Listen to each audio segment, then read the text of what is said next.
let's introduce our special guests of the afternoon. 3:15, Andrew Edwards, BBC Radio Leeds. My guests are involved with the latest production by one of West Yorkshire's intriguingly named theatre companies. We featured them, I think it was earlier this year on the show, the Leeds Insurance Dramatic and Operatic Society. And you'll correct me, Adrian, if I misremember how you pronounce it. You pronounce it LIDOS? LIDOS, there we are.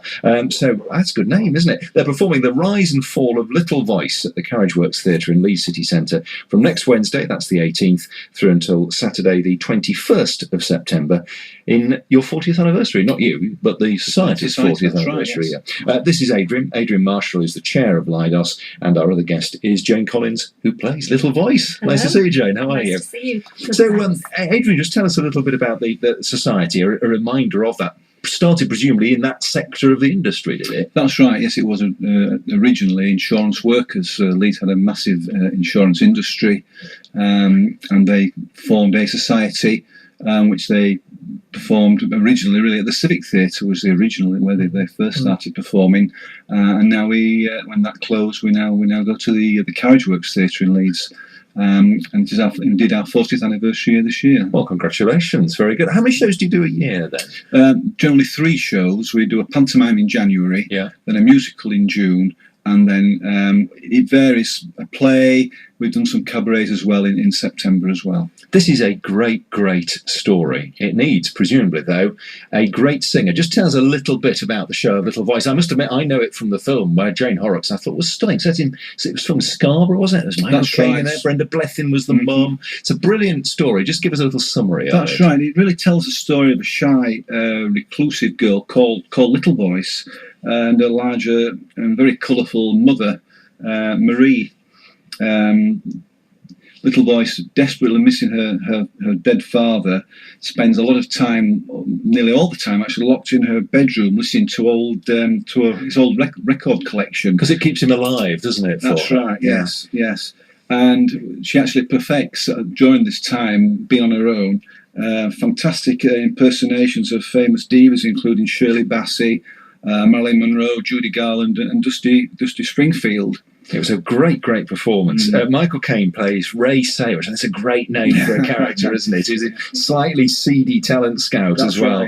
Right. There's a bit of love interest. Ewan McGregor in the film plays Billy. So do you have a very shy, retiring, hardly come out of her box star next to us here, Adrian? Occasionally. Are you, Jane? I am. So is that a good role for you then? I've just waited for years to play this role. I'm not as reclusive as LV, but I did used to listen to my father's record collections, which included Judy Garland, Barbra Streisand, Alma Coogan. Really? Yeah, right. So I can, A lot of people who perform love the freedom it gives them because, of course, they step out on stage, which for a lot of people listening is a terrifying experience, but it allows them to step out of who they really are and assume a character. Are you one of those? I'm exactly like that.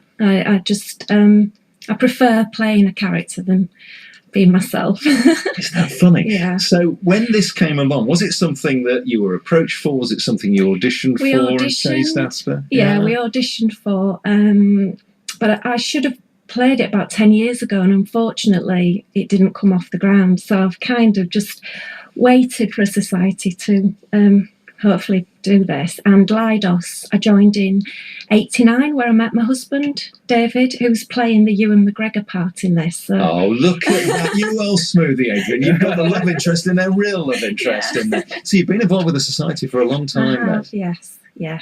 Did you know, Adrian, that this was a role that she had been waiting for?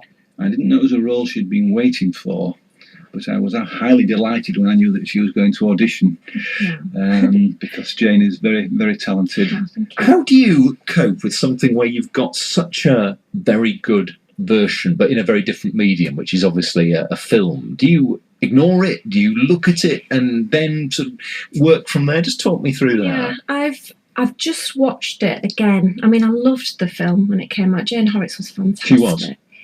But I didn't want to watch it recently because I just wanted to do my own kind of take on it. But I have watched it. I watched it last night with David, and she's just, I just really admire the way she plays that. And you've got to be, in there she's sort of bird-like, tiny, scared of the world, but then this Ewan McGregor love interest comes into her life and sort of rescues her. Is your husband your on-stage partner as well? Is he anything like Ewan McGregor? There's a right answer and a For me, wrong it answer. is. Oh, that's a good answer, Peter. Yeah, but listening back to this later and thinking, oh, thank goodness she answered that one well. So talk us through a little bit of the story without giving it all away, because she has to be up there on stage, but you also presumably have to portray that fragility and that quite domineering, bullying mum as well, and how you're on the receiving end of that. I think actually the film, the mother wasn't as abusive as actually it's written in the play. Really? So yeah, she's very abusive. And LV does just resort to being in a bedroom and just losing herself in the music.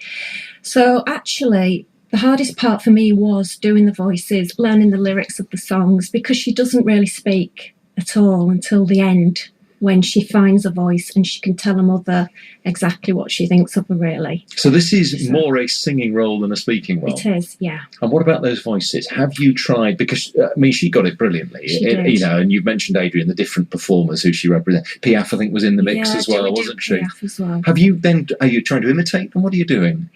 I'm just really, listening to the voices and trying to get a sort of a persona of the people, really. And yeah, I think hopefully. 22 minutes past 3. What if I were to say, I'll give you a sort of minute to prepare or so, and we'll hear about another promo. What if I said, give us one of those voices this afternoon? Yeah, I'd love to do that. You do, would you? I would. Who will you do for us? I do Judy, because that's really what I listen to a lot. A little bit of Judy Garland. There's a treat for you, but not Judy Garland. This is Little Voice, Jane Collins' take on it, next on BBC Radio Leeds 322. So, this is quite bold, Peter, isn't it? I asked Little Voice to sing on stage. Ladies and gentlemen, this is Jane Collins. She's going to be playing Little Voice in LIDOS's production of The Rise and Fall of Little Voice, Carriageworks Theatre in Leeds. They start next Wednesday. What are you going to sing for us? I'm going to sing Judy Garland, The Man That Got Away. The night is bitter, the stars have lost their glitter, the wind grows colder, suddenly you're older, and all because of the man that got away. No more his eager call, the writing's on the wall, the dreams you dream have all gone astray. The man that won you has run off and undone you. A great beginning has seen the final inning. There's just no let up that livelong night and day.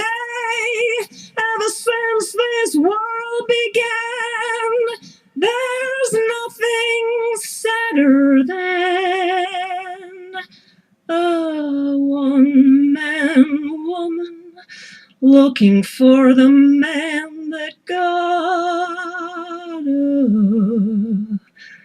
away. The man that got away.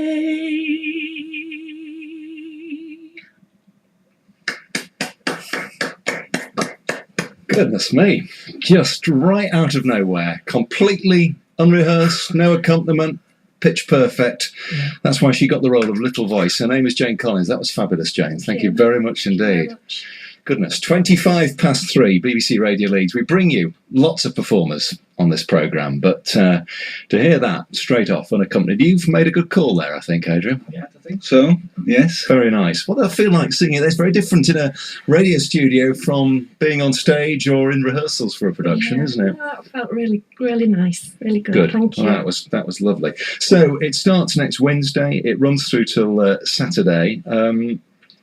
You must be wrung out at the end of it, aren't you? Yeah, it really, really wrung out because, when she finally tells her mum what she thinks of her life and the way she's abused her all her life, it's very, very emotional. Mary, who plays Mary, is very emotional. So yeah, it is. But I I just absolutely love playing this part. I'm so grateful. You'd have never told. You'd have never guessed that. Adrian, sounds a really fine production. I wish you very well with it. What a voice. Looking very much forward to it. Can I just mention that we're doing a special offer on Wednesday night, our opening night. It's 2 for 1 tickets. So if people want to come along there on the Wednesday, there's 2 for 1. Otherwise, it's every night from Wednesday to Saturday, and the Saturday matinee as well next week. Well, have a really good run. Thank you. Excellent. Jane, that was lovely. Thank you very much indeed. There we are. Special guest this afternoon, Adrian Marshall, the chair of LIDOS, Jane Collins, who plays LV herself, the rise and fall of Little Voice, next Wednesday to Saturday, Carriageworks Theatre in Leeds.